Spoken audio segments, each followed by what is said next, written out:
એ 50 વર્ષ એને પોતાની સામર્થ્યને ડાબી એક ગરીબ સેવક થઈને પ્રબોધ સ્વામીજી જીવ્યા. એમની રૂમેથી નીકળે, યોગી આશ્રમ જમવા પધારે, કે આખા દિવસની એમની દિનચર્યા હરિધામમાં હતા ત્યારની.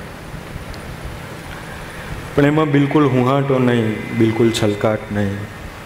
કોઈને ખબર ના પડે કે આ સાધુ કોણ છે, કેવા છે. એવા ગરીબ થઈને વર્ત્યા. બીજી બાજુ સામર્થ્ય કેવી હતી. બહુ બધા પ્રસંગો છે સામર્થ્યના. તો એમને જરૂર પડે ત્યારે દર્શન કરાવે. એક દિવસ હરિધામમાં હતા તો સાંજના સમયે આરતીમાં હતા. પ્રભુ સ્વામીજી સાંજની આરતીમાં અચૂક હોય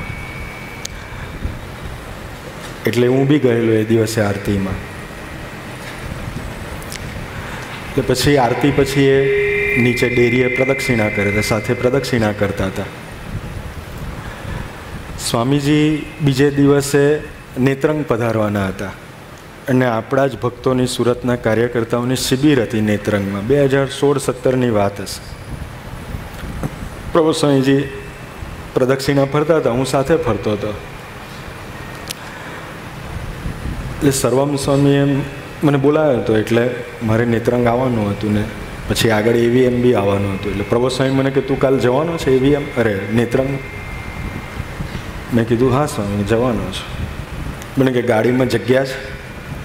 મેં કીધું હા જગ્યા છે. તો કે સંતોષ સ્વામીને લેતો જજે, એને આવવાનું છે. મેં કહ્યું ભલે.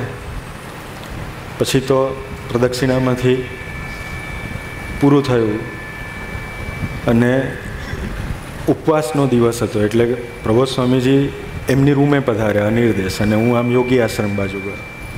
એટલે યોગી આશ્રમ જતો હતો એટલે સંતોષ સ્વામી પેલું અમરીશ નિવાસથી આવતા હતા અને અમે બે આમ પેલા ઘંટ પાસે ભેગા થઈ ગયા.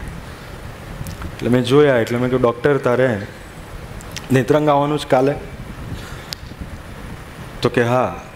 મેં કહ્યું સવારે આરતી પછી 7:30 તૈયાર થઈ જજો નીચે ગેટ પાસે યોગી આશ્રમ, આપણે જઈશું, ગાડીમાં જગ્યા છે.